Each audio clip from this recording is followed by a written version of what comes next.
this hour, we'll be hearing from the newly elected chair of the Framingham City Council, Phil Ottaviani, and newly elected City Councilor Leora Mallach.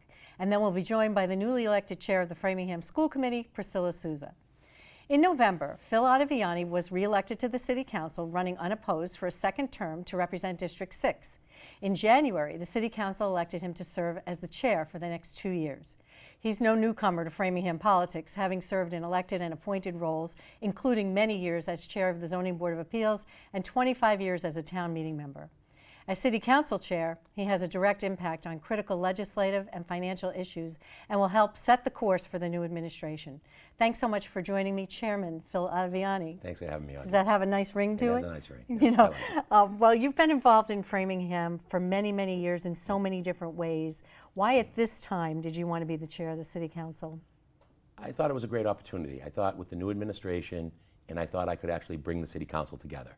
There's a lot of things that require 8 votes on the City Council. And last year you saw a lot of 6-5 votes. There's a lot of split votes. The chair vote was 6-5. Everything had a little bit of controversy involved. And I thought I can work well, and I'm good at working people and working together and trying to build consensus and collaborate. All people want to do is be heard. And Kathy McCarthy is the perfect example. She was the first text to congratulate me.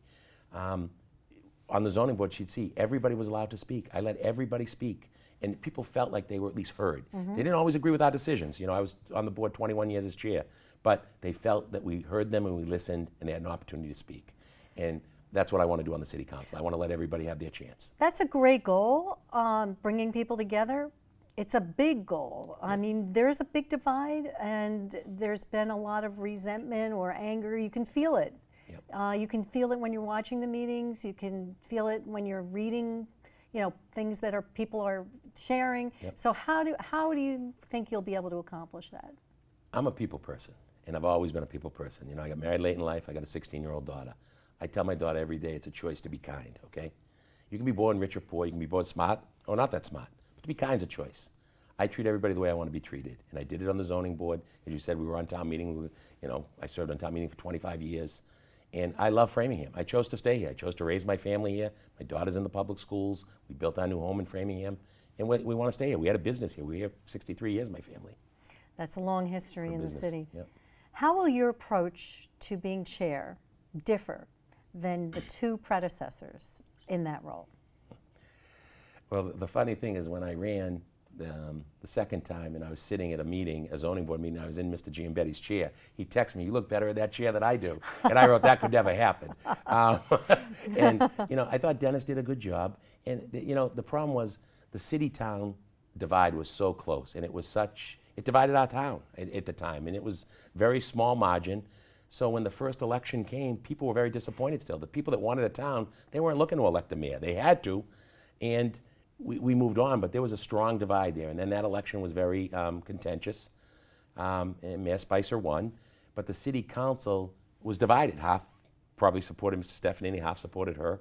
And they got through it. But Charlie, my hope is the Mayor Sisitsky, he cares about Framingham, okay? And he's a collaborator. And I think it's an open door policy. Like, it used to be that the chair would meet every week with the mayor and the vice chair every other week. He told our whole committee the other night, every one of you is welcome. Call me. You want to meet with me? You want to talk to me? It's an open door policy. And I think with that openness and the willingness to work with the City Council and the City Council willing to work with him, I think we're going to get more done. I think we know the challenges. You know, we have a huge budget. School's a big part of it. We've got to tighten our belt a little bit, fix the water and sewer things. But I think that we've got a pretty good City Council in place. We have a great administration in place. And if we work together to make Framingham better, and take some of the personalities out of it, we're going to have a great 2022. I really believe that. Will you do anything to try to build teamwork on the council? I mean, sometimes groups go on retreats, they bring people in. Yep. What are you thinking along those lines? Well, as simple as this. I always talk about food, all right? We're in the restaurant business. You know, you can't violate the open meeting law, but my wife and I are going to host something at our house because she was newly elected to the school committee. We're going to invite everybody to our home. You know, so hors d'oeuvres, cocktails, just to mingle and just, you know, it kind of breaks things down. So on a social level, you're talking with people and you know, talk about your kids, talk about their lives, talk about everything, because not everybody knows everybody, even though we're a big city, but we're really not. You know, that mingling is something people miss a lot over the last few years. They do. COVID has changed everything for all of us, and it really, I'm going to attend more of the subcommittee meetings because I really loved planning and zoning. I served on the zoning board, but I took myself off because 8 of the councilors wanted it out of 11. And if you have 8 committees, you're not going to make everybody happy. So I took myself off, was able to put somebody else on. We expanded it to 5 from 3. And I'm going to attend those meetings because I want to listen and see how things are going to go. And I'd like to see them work together. And then when they come to the council, we can build more consensus. So not when it comes to the council, we got, you got to fight 6 to 5. And for a zoning change, as you know, 8 to 3. You need 8 Right. votes for I zoning. mean, opinions are great, varied Yep. opinions are great, and No that question about it it. helps you arrive at better conclusions. Absolutely. But not when they're really just with malintent and, Right. you know, And that was divisiveness. when I got nominated. I said it in I put a couple paragraphs I scribbled together. Respect people's opinions, listen, try to build some consensus, but everybody brings something to the table that's a little different, and we can all learn from one another. There's no doubt about it. So that ties in really to something that was attempted in a prior term, which was a code of conduct for the city council. Yep. I don't even know if it exists or if it's enforced, if it does Yep. exist. What are your thoughts on that? I truly believe we need to be accountable. The rules and regulations, the ethics violations, we know all about ethics violations, I know all about ethics. And you're held to that standard. We take a class, we have to sign for the book, what we're supposed to do. But the councils need to treat everybody with respect, each other. You can't be going back and forth with councils at city council meetings. You can't be badgering the administration. We need to work with the administration. Or throwing your weight around because of your position. Right, no question about it. And you can't do that. You really can't.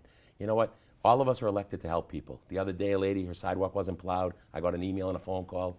One called to the DPW, it was resolved. They said, it's on our list, we usually do it.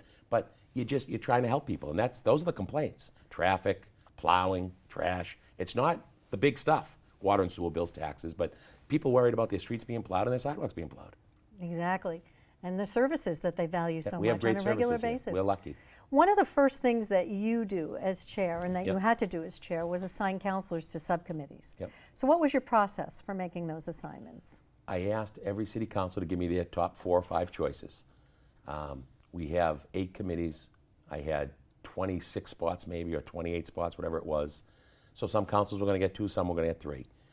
And I tried to take myself out of the equation because I loved planning and zoning, but I knew we were going to increase it to 5 if the rules were adopted. In appointments, we cut to 3. So I went through the numbers, tried to do the best I could, and most people were satisfied. I'll be honest with you. A couple people were disappointed, and that's the way it goes. But I reached out to them. They reached out to me. I reached out to them and said, we're going to have some other committees. We're going to have maybe an ad hoc strategy committee. We're going to have the welcoming ordinance committee. If you'd like that, please tell me, because I will go out of my way to make sure you're the first person I put on that committee. So at least be able to give them something else that they'd like. And I'm not looking, I want everybody to be part of the team and not be disappointed. So asking you just a little more specifically, for example, you have one, Councilor Stuart Morales, who Yep. is a CPA and works Yep. in renewable energy and chose finance and sustainability and didn't end up on either of those. Right. But he also didn't vote for you as chair. Well, he didn't vote for me for chair. That's okay. I was unopposed for chair. He didn't vote for to make it unanimous, and that's okay. I get along with Caesar. He's got kids in the school system, but the environmental, it's a big component in Framingham. And I looked at last year the things they did. They only met. I printed up all the agendas for the last 2 years, and that was one committee maybe met 8 or 9 times over 2 years. Now with COVID, they said it was more difficult, but it was really more easy because everybody was on Zoom. You could do it from your kitchen table, and you got to meet and talk to folks. They never once addressed, Mary Dennison, General Chemical, Cedar Swamp. A lot of people called me about that, and they said, why don't you shake things up a little bit? So we did revamp the committees a little bit. Finance, he was on finance, but Adam Steiner wanted to be back on finance. We put him on finance. And some of the councils wanted to switch it up a little bit. So we switched it up a little bit, but a lot of them did get their first and second choices. Some people got their second, third, and fourth choices. And most councilors got 3 appointments. John Stefanini only got 2 appointments. He wasn't happy about a couple things, and I wasn't going to please everybody. We know that. So I did the best I could. Okay. Let's talk a little bit about your relationship with Mayor Sisitsky. Yep. He's our newly elected mayor, and how do you think you and he will work together? How often will you talk and meet and collaborate? And what are some of the things that you want to really take on with him and address with him in the immediate future? Yep. I'm thrilled. I have a great working relationship with the mayor. I supported the mayor when he first ran for selectman and lost to John Kahn. So that's how far back I go with the Sisitsky family. I've known Adam, his son. Their grandson goes to school with my daughter, a little bit younger than Julia. I pick up the phone. It's an open it's an open dialogue. My wife had to go get sworn in because she had to work at the hospital the day of the swearing in. So we went down, went to the clerk's office, and we stopped in and saw the mayor. Come on in, say hello. We said hello. It was my wife, myself, and my daughter. We've chatted about things that are important to Framingham. Figuring out with the Water and Sewer Enterprise Fund how we can fix the problem. You can't just keep throwing money at it. We got to adjust the rates. People won't be happy, but the fund has to maintain itself. Do you think they'll put a base rate back in place? I think they will, and that's okay. I mean, they took that out years ago. They took that out, but that's something that they should do for the businesses. Yeah. It's something that should be done. We're losing folks. People putting irrigation meters in. If you look recently, the Framingham Housing Authority spent a ton of money watering two of their projects, the Memorial House and Hastings House. They just dug wells, and had a company come do it because, they're supposed to be providing services, and they want to provide the services, but they can't justify spending money to water their lawn like they were. So they put the wells in, but a lot of people are doing that now. So we have to strategize on the water and sewer. Mm-hmm. I think he's opened up the tent. I have to, and wants to bring more people in. If you look at the Citizens Participation Officer, great hire. She's coming in front of us next week on the appointments. She speaks Spanish, she speaks Portuguese.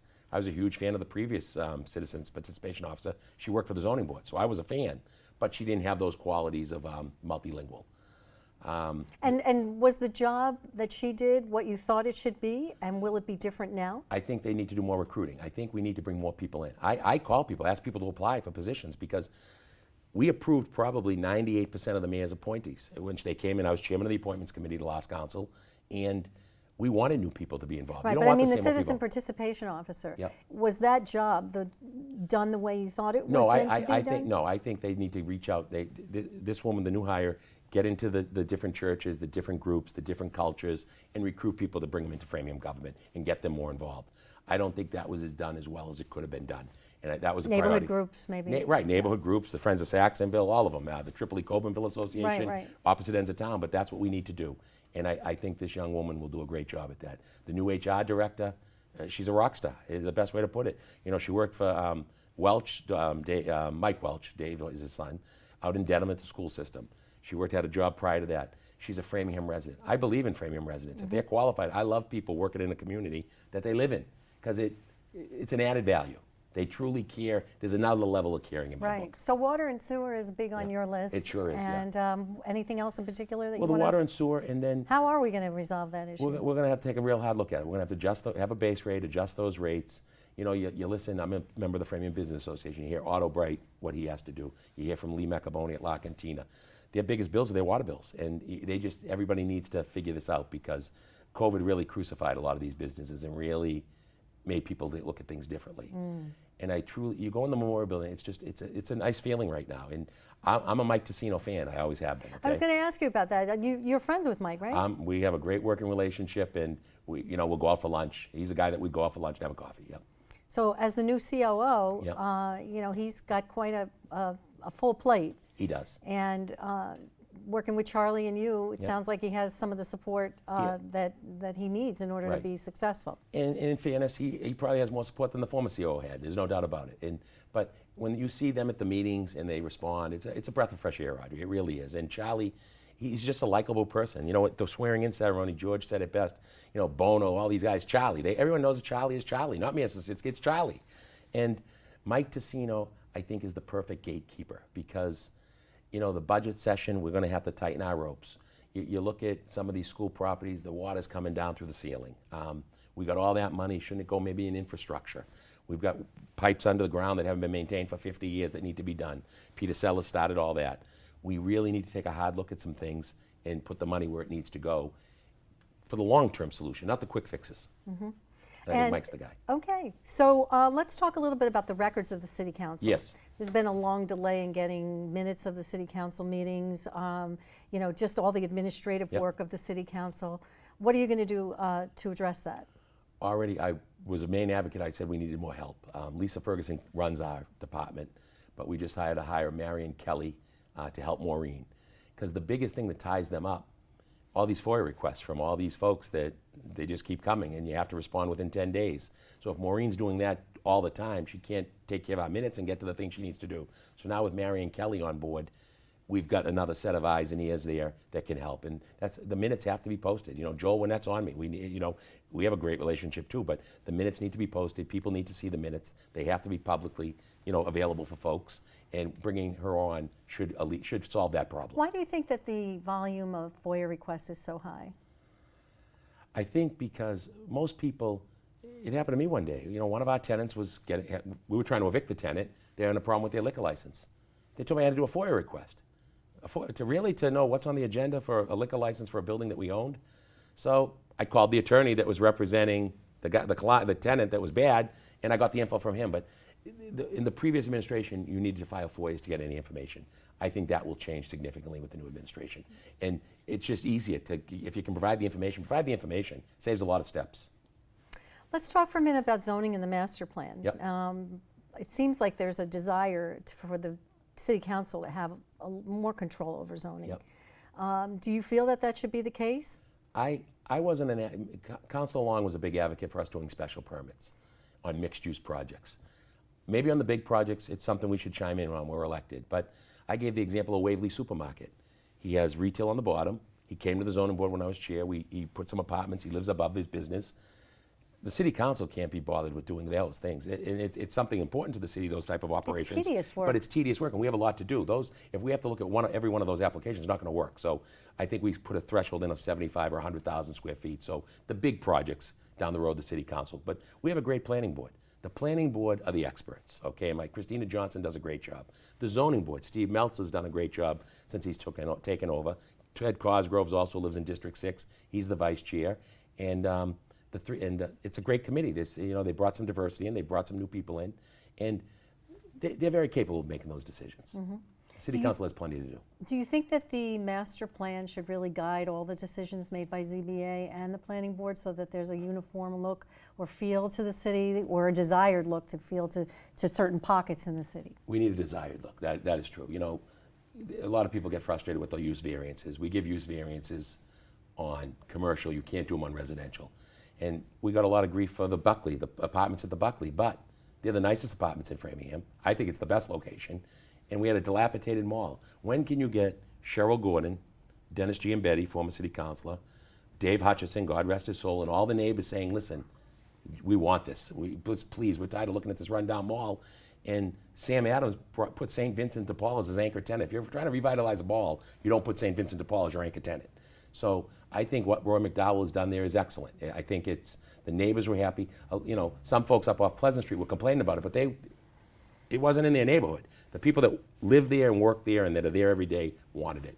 And we got them to come down a little bit on the apartments, and we made them do a commercial use. Are they in line with the master plan?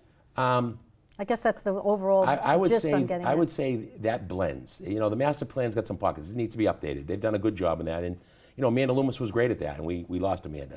She went to Lexington. I think she's in Natick. But I think we need to bring on some folks. And for Framingham, we need a nice look. You go up and down Route 9.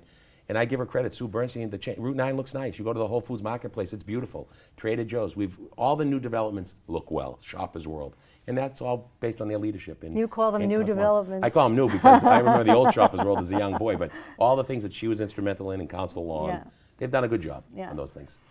What do you think about, in terms of the city right now, the hours for the city staff? During COVID, the hours changed, they went more virtual, more hybrid, and we're still in COVID, we're not out of it yet, but what do you think about that? My grandfather had a saying, who's watching the watchers, okay? I thought City Hall needed people in City Hall. The building department worked constantly, they have to do inspections, Mike Tessino's office was working. You had some other inspectors working remotely. I think the morale, you got departments that are working, killing themselves 5 days a week, and they see all these other folks not coming to work and working remote. It's not good for the morale. Mm-hmm. I'm happy that City Hall is open for business. I'm all right with the relaxed hours on Friday, you know what I mean? They get out at 2. But I'm happy that City Hall is being brought back to being people in City Hall. Okay. COVID, the numbers are coming down. I'm boosted, you're boosted. We're learning to live with COVID, but we need to function too. The City Hall, we're in the customer service business and the people business.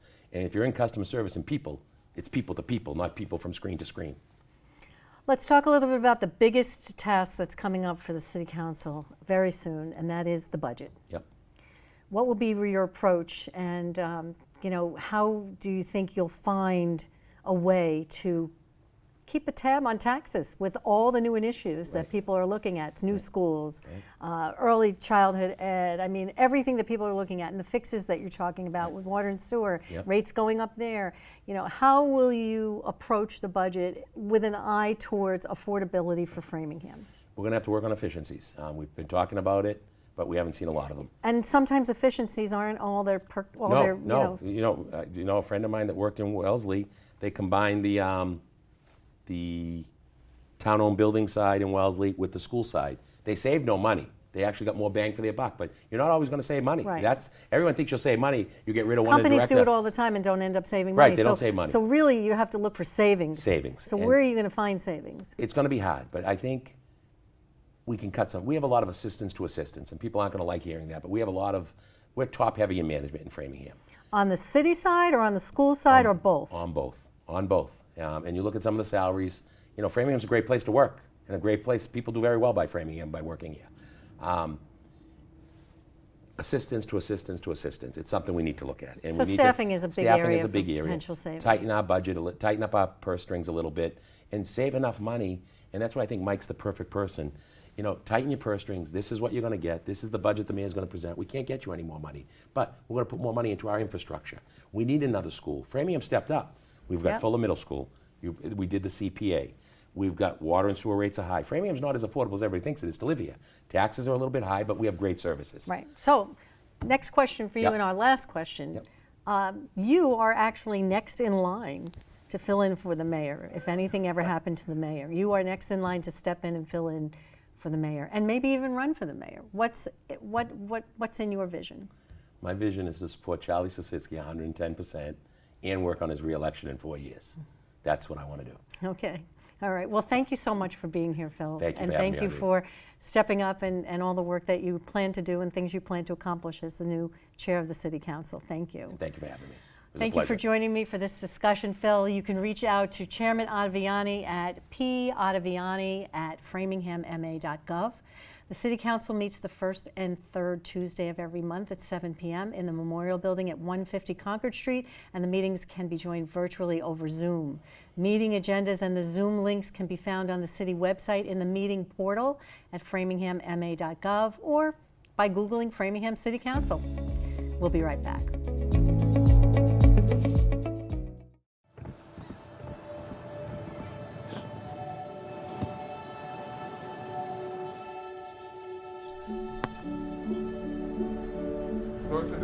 I don't remember how it started.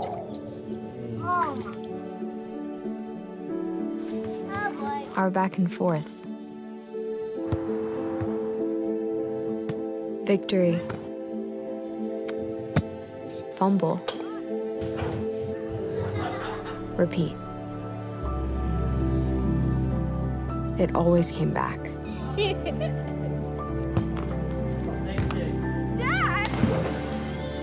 Okay, here we go, throw it! Yeah.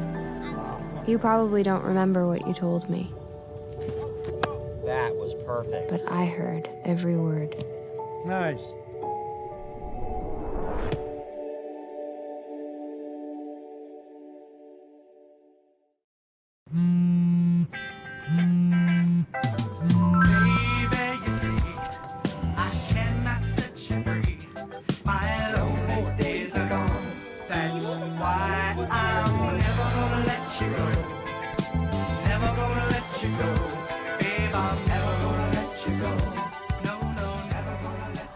Here you go. Thank you. Thank you.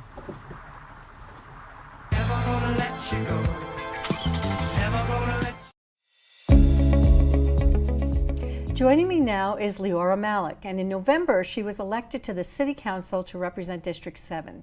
She's now the second City Councilor to serve that district after her predecessor Margaret Shepherd served 2 consecutive terms. Welcome, Leora. Thank you so much for joining me. Congratulations. And when did you first decide to run for City Council and why? I'm excited to be here. Thank you. When Margaret announced that she wasn't running again, I started exploring who was running and what were some of the issues that people were thinking about in our district and having conversations. And through that process of just talking to people and exploring, it really solidified that I wanted to run.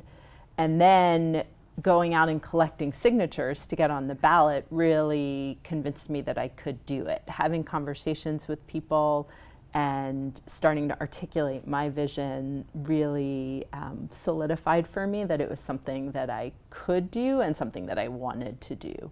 So it was pretty late in the game. I didn't pull my papers actually until July 8th, maybe. So kind of late.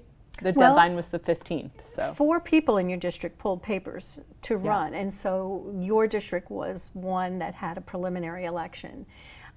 So you really had the preliminary followed by the general election. One was in September and one in November. What was that process like for you to have to go through both of those elections? And what was surprising to you about it? What did you had not run for office before, so what was surprising to you or kind of revealing to you about running for office? Yeah, my first run for office, never lost an election, I guess now. It was interesting, and I was really proud that in District 7 we had a preliminary election because a lot of our city council races and all of our school board races were unopposed. Mm-hmm.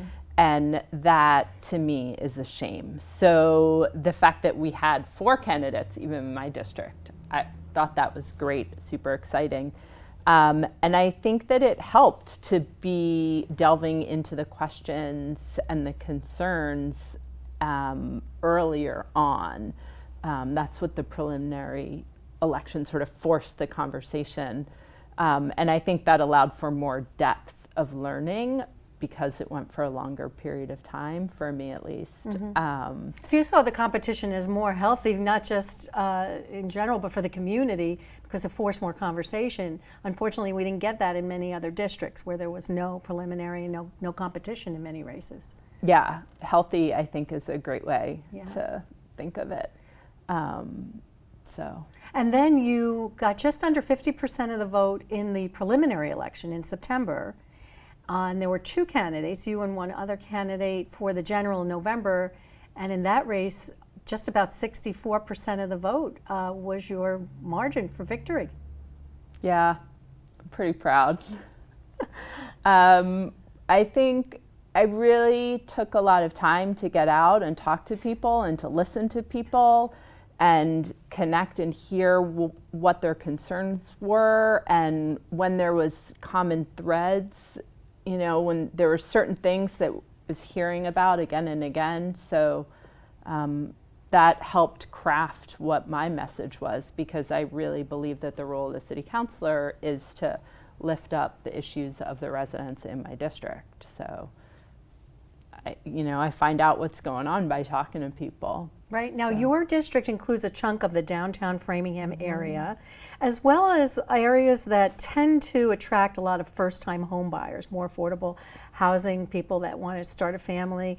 What specific initiatives do you think that you'd like to take on, based on things you've heard when you went door to door, and what you think that your district needs for your district and then for the city overall? Yeah. So first, something you mentioned, first-time home buyers, definitely that's my district, but it's not only people who have moved here in the last, 2 years. I'm a first-time home buyer in my district, but it's also people who were first-time home buyers 50 years ago who are still in their home, and they maybe raised children, and those children have grown up and moved on to other places, and they're still there. And so that's a really beautiful part of our district. We have these longtime residents who, have lived there 50 years, 60 years, 70 years. I met a woman who's lived there for 89 years, right? That's amazing. And next door to her are first-time home buyers who have lived there less than 1 year. So that mashup, I think, is awesome and unique. The downtown, I am really invested in putting a lot of energy towards what can be done and who needs to be talking to each other. That's something I heard a lot from people in terms of what can be done. There is vibrancy there. I walked through on a Saturday afternoon and all of the hair salons were just packed and you couldn't, get a seat or talk to people even. So I think there's definitely room for improvement. There's some empty buildings, empty storefronts. The pandemic's been hard on businesses everywhere. So figuring out sort of how to build something in the whole downtown. I'm really excited to work with the councilors from Districts 8 and District 9 because we all encompass the downtown. So working together is really important to me. So you want to help fill some, I don't know how you in a council role would work to fill vacant storefronts. What are the initiatives you think you can take on that will help support some of that change that you want to see? I think initiatives where communication and collaboration are involved are where I, on the city council, can help move things forward. So a small example, right now there's a public art initiative, Many Cultures, One Heart, that's going on. And sharing that information with the folks that I know in the downtown, around the district, or around Framingham as a whole, has been really important in terms of getting the word out and giving people the opportunity to engage. So I really feel like my role is to be somebody who's communicating and sharing information between people, and I believe that will help the downtown, everybody in Framingham and in my district. Okay, now you were just appointed to 2 subcommittees of the City Council.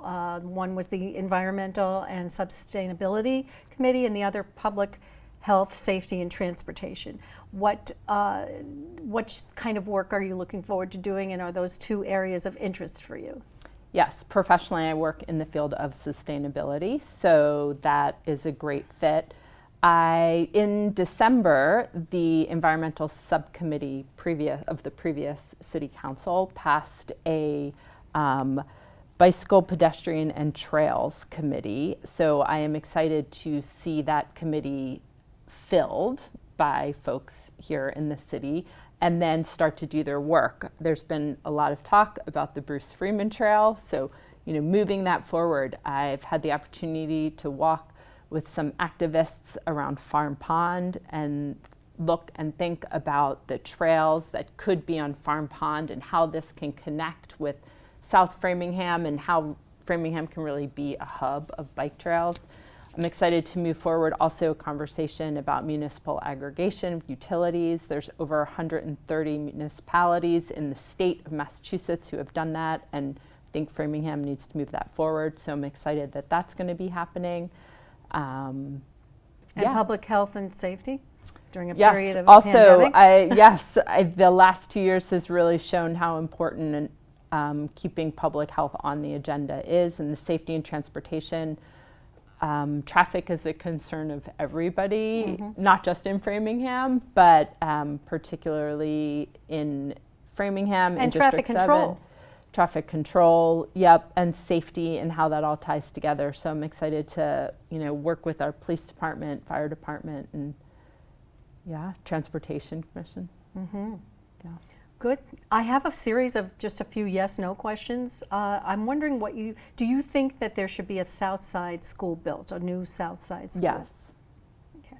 And do you think that the central business zone should be extended to encompass areas on 135 further down towards Natick and further down towards Ashland? No, I don't see a need for that right now. Okay. I would, along 135, like to look at how the ability to do signage and storefronts. I think that would be a worthwhile conversation. For guidance or for aesthetics? Both. Okay.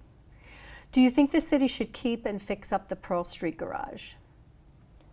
I think there needs to be a holistic look at parking in downtown, and obviously the Pearl Street garage is a piece of that. Sorry, these aren't one-word answers. I'm not very good at just yes or no. Okay. I'll try. Would you like to see the memorial building renovated to remain the hub of local government? Yes. Do you think that the city should be purchasing other facilities for the use of local government by the city? I don't have enough of a sense of what the needs are. I think if there's a need for more municipal office space, then we need to respond and figure out and find out how we're going to do that. Okay. Now, the legislative branch, City Council, also has a very big responsibility when it comes to the budget for the city. And it's a key and major responsibility of the City Council. How will you approach it? So I am learning, and I've already started taking the initiative to reach out to some of the departments, particularly capital improvements, facilities, and start learning what are the issues.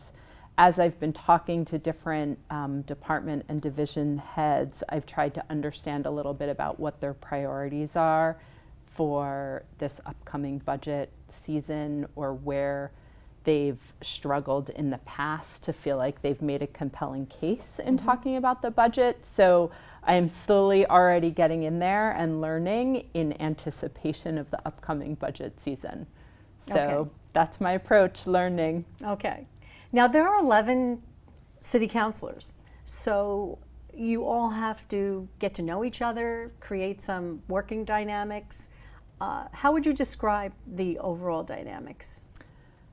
It's still new, so I would say we're still forming who we are. I've made it a point of meeting one-on-one with all of the city councilors and starting to establish relationships and learn about who they are beyond the headlines that we see. So I think we're figuring it out. We're in the forming stage. Good. Now, you talked a little bit about communications, and whether it was the communications during your campaign or the fact that you feel that it's a vital part of continuing the efforts that and initiatives that you want to tackle as a city councilor. What is your observation about how information is disseminated in the city and how the overall communications works? I'm wondering if you have any ideas on how communications can be improved. You can't always be knocking on people's doors to talk to them directly. So what are your thoughts about that? How do you want to get that out?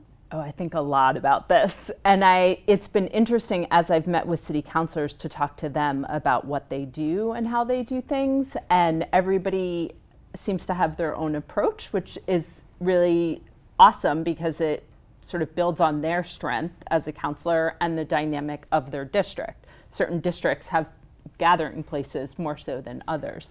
So I think about it a lot. I just launched a website, councilormallach.com. I am holding my first office hours on February 9th. They're going to be outside at Butterworth Park in the morning hours, starting at 8:30 in the morning. And my intention is to have office hours at different locations at different times. I also early on started translating all of my campaign materials into both Portuguese and Spanish, and was really disappointed that neither of the mayoral candidates that made it past the preliminary were translating their materials. And I've translated a good chunk of my website as well. So I'm thinking about those things, sort of how to communicate and where and when. I also think that the role of the city councilor is not only to lift up the issues that residents bring to the city council level, but as you said, to disseminate information of what's happening on the city level, to and across to residents. And I think being public and at public events is an opportunity to connect with folks. So as much as possible, given work and life and all those other commitments, it's my intention to try and be present at city events when we're able to be present at city events again. And to be in communication with other councilors and hear what they're doing and what works for them or what hasn't worked for them, right? I don't need to reinvent the wheel. Good. Well, it's great to hear from you as you start this endeavor just as a newly elected city councilor, and we'll have to check back down the road and see how things are going. You can reach out to Councilor Leora Mallach at lmallach@framingham.ma.gov or at her new website, councilormallach.com. We'll be right back. STEM is precise, no margin for error. Dare to forget that. Dare to have fun with it. Get weird with it. Dare to send those old STEM theories flying past the neighbor's house into outer space. Dare to program something internet-breaking, record-breaking. Dare to blow their minds. Dare to learn the difference between sedimentary and metamorphic rock. Go find those rocks. Dare to keep daring. Dare to STEM. Check out She Can STEM to get started. In November of 2021, Priscila Sousa was re-elected to the school committee, running unopposed for a second term to represent District 5. In January, the school committee elected her to serve as the chair of the school committee for the next 2 years, and she replaces outgoing chair Adam Freudberg. Thank you so much for being here today, Priscila, and congratulations. Thank you. The pleasure's all mine. You know, I recall back to 2017 when you first ran for mayor, and then 2 years later you ran for school committee, and then you ran to be re-elected, and you were elected by the committee at that time to be chair. What motivated you to get into politics? A lot of people don't know is that it runs in my blood. My grandmother, my late grandmother in Brazil, was very, very involved. She was a community organizer, and she struggled with diabetes. And at one point she had to have one of her legs amputated. And naturally, what does one do after their leg gets cut off? She ran for city council in a city that's probably population size 3 times the size of Framingham. So she was a fierce woman. It kind of skipped a generation, and I am the oldest granddaughter, and without realizing, I was just drawn to politics. In a new country, different world, I got a political science degree, and that's kind of how I got here. Well, that's an interesting story. She inspired you, I guess. So much. I'm so thankful for everything. The one thing that I wish could be differently is that she could still be here to see. Well, maybe she is, you never know.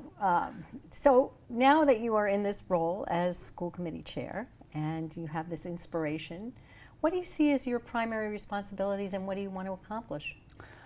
Well, one of the first things any good chair will tell you is that, first and foremost, I have a constituency of 8, 9 including myself. I need to make sure that every single member is positioned in a way that they are best suited to fulfill those promises they made to their constituents, because it's not about me. So you're referring to the other school committee members? The other school committee members. I'm very dedicated to my district, I'm very dedicated to my constituents, but now I have this added responsibility to take care of them as well, to chair a good meeting in a way that everybody can speak, get input from as many people possible, and opening up the channels so that we have the most opportunities to hear from our constituents. So if hearing from the constituents is not limited to just school committee meetings, right? Like when you say hearing from our constituents, how do you want to hear from constituents? Whether it be through your city school committee members or at meetings, how do you want that to happen? Honestly, however they want to reach out to me. Carrier pigeon, Facebook message, text message, WhatsApp. I try to familiarize myself with as many different channels of communication because Framingham is diverse and it goes further than just language. It's cultural, and different cultures prefer to communicate in different ways. So to me, it's about opening myself up. Yes, it means that my phone is, crazy sometimes, but it's what I signed up for, and I get more concerned and more uneasy when my phone isn't ringing. Okay, now you, in your new role overseeing the school committee, you also really are overseeing the superintendent. You are technically the superintendent's boss. Technically, yes. I'd like to think of it more. Hiring, firing, performance evaluations, correct? Yes. At the end of the day, I'm the manifestation. The voters are really the boss, and I'm the manifestation of that. So I just need to do my due diligence and make sure that I'm expressing the will of the voters. So what do you see your everyday working relationship with the superintendent as in this capacity? And how often do you think you'll meet with him, talk to him, strategize with him outside of school committee meetings? What's that relationship going to be? Currently, it's been about 1 to 2 times a week. I think eventually we're going to settle into once a week. We probably exchange 5 to 10 emails daily. And it's really putting him in a position where he can succeed and giving him the space to do it. Mm-hmm. And gathering the feedback from either other members, from the constituents, and to provide him guidance. And what do you turn to help guide you in this new role? I mean, there's a learning curve. What's there to help you learn this position? Well, outgoing chair, Mr. Freudberg, has been incredibly amazing. He has kind of stayed on as a mentor and has helped me. I still run things by him. We actually happen to have 2 former chairs in our school committee right now, and sometimes they're both my sounding board. And awesome. Also, we have a tremendous staff in central office. So any questions, anything that pops up that maybe I didn't have to deal with as for the first 2 years, a question is never a text message or an email away, or an answer, I mean. Now, how will you choose agenda items? Do you create the agenda for all the school committee meetings? I do. I collaborate with my vice chair and the clerk. And of course, members are always free to submit anything to add to the agenda. A lot of it is based on a long-term agenda that has been long established. And it's one of the many, many gifts that was left back behind to me by outgoing chair, Mr. Freudberg. So you mean there are some things that are on every agenda and you just add to that, or what do you mean by that? Yes, so there are things that are in every agenda. There are things that we need to do by certain deadlines. We actually just approved the Rules Subcommittee report last night, and that's basically our handbook. And in that handbook, it says, by this month we need to have discussed this, this, and this, and it goes on. I think we're finishing, now that we voted on it, we're just finishing the editing and cleaning up the document. It's going to be made available to the public. Mm-hmm. And that kind of is one of the guiding principles as to what we put on the agenda. Okay. Now, if you look back 2 years from now at the end of your first term as school committee chair, what do you hope to be able to say that you have accomplished? Well, the biggest thing, and we got a little bit of a taste of it last night, is being the first school district in the Commonwealth to have our meetings translated into Spanish, Portuguese, and ASL. That's not happening anywhere right now? As far as Bob and I know, it's not. And Framingham is going to pioneer that. So will it be live translation? Absolutely. And how many languages did you say? It's going to be 3 additional languages: ASL, English, Spanish, and Portuguese. Well, great. That's great. So you are going to accomplish that goal right out of the gate. What else? Fingers crossed. What else will you look back on 2 years from now and hope that you've been able to accomplish? Well, I hope to say that we are either have accomplished or are about to accomplish universal access to quality preschool for all our children. Right now we have over 250 children who just don't have access to it. Blocks is wonderful, but it can only take so many children. Not everybody has access to private preschool. And there are studies upon studies upon studies that tells us that children who get quality preschool education do better, and that's what I really want for our students. I want everybody set up to succeed. In addition to that, Southside School. Now, in talking about a Southside School and universal pre-K, all of these things come with very big price tags. Yes. So what's your answer to that? Because you also oversee the budget. We do. You are the only authority in Framingham, the school committee, that can have a say over the line items in the school committee, in the school department budget. Once it leaves the school committee and goes to the council, they can't say anything about the line items, only the bottom line. Yes. So how do you propose that you will make universal pre-K available and put a new school on the south side and still be concerned about the impact on local taxpayers? That's a wonderful question. First of all, collaboration with the City Council is key. But this isn't a new idea. Southside School, universal pre-K. This is these are two of the things that I'm picking up the baton on, because Bob has been exploring, in the former school committee, a couple members who are no longer with us, we're exploring the opportunity, Southside School as well. Right now, I think the next step is for us to bring it to City Council. So it's going to take a lot of collaboration. And just because I want it and I see it's a vision for Framingham, doesn't mean it's going to be easy. But it's okay, because one of the wonderful things here in Framingham is that we don't shy away from hard things. Mm-hmm. Right now, I mean, taxpayers in the past year approved the Community Preservation Act. They approved, not too long ago, the new Fuller Middle School. Yes. And people are getting those tax bills now, and Yes, they're they seeing are. the increases. And of course, we're hearing about taxes having to go up, or rates having to go up for water, sewer, other things. So this is going to hit people financially. Is there any creative way that you can think of to help fund these programs?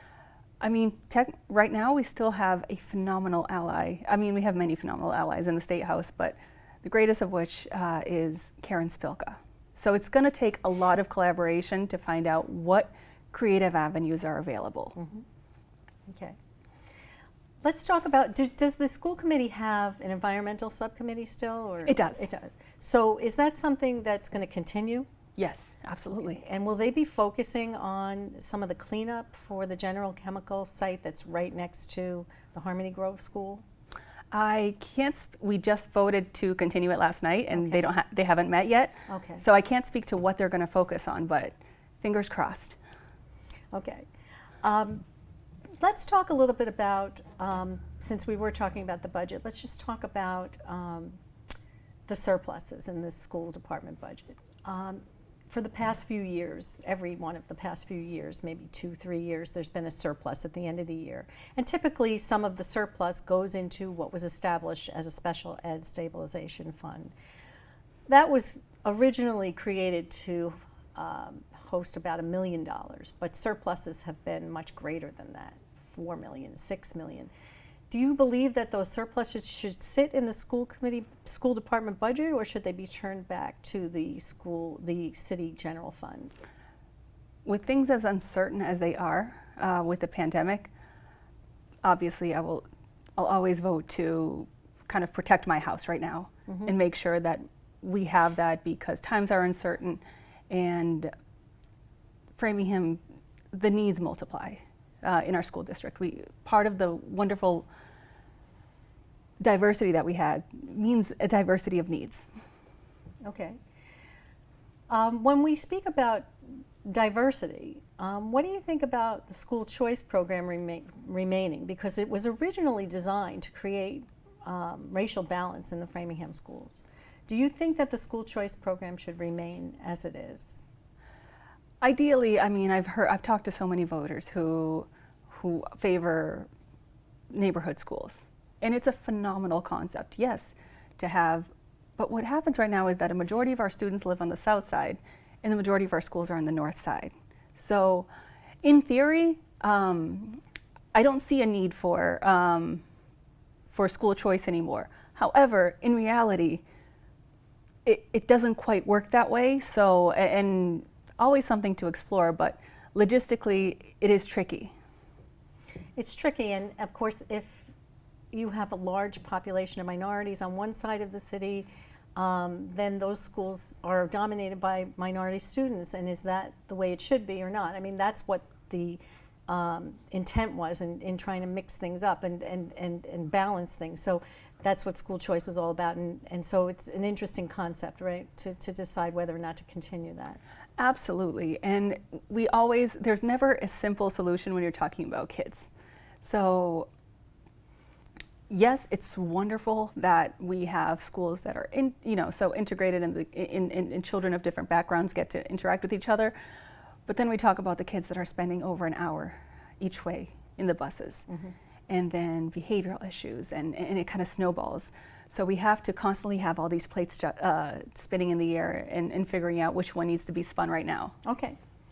Let's talk a little bit about two current issues. One has to do with some of the concern over some violence in the schools, bullying, fighting. What can be done to address that, and do you plan to? Absolutely. We've been working with Dr. Tremblay. Obviously, many people in the community have seen the horrific video of what happened in the girls' bathroom. And Dr. Tremblay at our last meeting was very forceful in the way that he spoke, in that there needs to be consequences and engage parents as partners in education right now, because this isn't something that can be corrected just at the schools. It also goes a little bit further than that. We've had children experience a tremendous amount of trauma over the past 2 years. They've come back to school. They've had their entire lives disrupted, developmental milestones skipped or delayed because they haven't been in a classroom setting. And now they came back, and as we are all very concerned, and we take this pandemic seriously, but these children are developing social and emotional skills, and they're addressing each other seeing only half their faces. So it's not as simple as, bad behavior, we got to punish them. It's finding out what's at the source of this and really seeing what we can do to make the best of what we have for social emotional learning, provide support where needed, and really get to the root of why we're having these issues, because it's a Commonwealth-wide problem. And meanwhile, you have the kids that are being directly impacted by these incidents that have to be helped. Absolutely. It is horrific. We have parents send these kids to our schools, and with the expectation that these kids are going to be safe. How do you tell a parent that we ultimately weren't able to do that? Speaking about safety in the schools, with school shootings on the rise all around the country, what kinds of concerns and precautions do you feel are adequate for the Framingham Public Schools? Well, we were approached by a couple of organizations in the middle of the pandemic after the shooting of George Floyd as to whether or not the SRO programs in our schools. The school resource officers. Yes, was still a viable thing. Were they doing everything they could? And we actually took a look at the MOU between the school district and the police department. And we saw that there were a couple steps that were in the document that weren't being followed. We've tweaked the programs, but ultimately decided to keep them in on a trial basis, because at that point we didn't have kids in the hallways, so we didn't know what would work, what wouldn't work, because of this concern, because it's becoming a more and more dangerous world for our children. Just on a final note before we wrap up, what do you think can be done to increase the graduation rate? Because it's only at in 2020 it was like 82.6%. Should we have a higher goal? Can we achieve a higher goal? What are your thoughts about accomplishing that? Yes and yes. And I believe that it probably dipped a little lower than that throughout the pandemic, because unfortunately a lot of these children had to drop out to help put food on the table, which is a tremendous amount of responsibility to put on a teenager. It's truly heartbreaking. So it's a conversation that we've had that we're probably going to have a little more intensely now, on how to provide alternative ways for these children to get their education, whether it's classes at night, whether it's a change of the schedule so that these children can work and play at the same time and all that. Okay, great. Well, I want to thank you so much for being here today and wish you the best as the new chair of the Framingham School Committee. Thank you so much. Special thanks to Priscila Sousa for taking the time to be here. School committee meetings are typically held the first and third Wednesday of every month at 7 p.m. and they are held virtually via Zoom during COVID. You can watch them live on the government channel. For more information on the Framingham Public Schools, go to framingham.k12.ma.us. And thank you for tuning into the Audrey Hall Show, where you will always learn something new.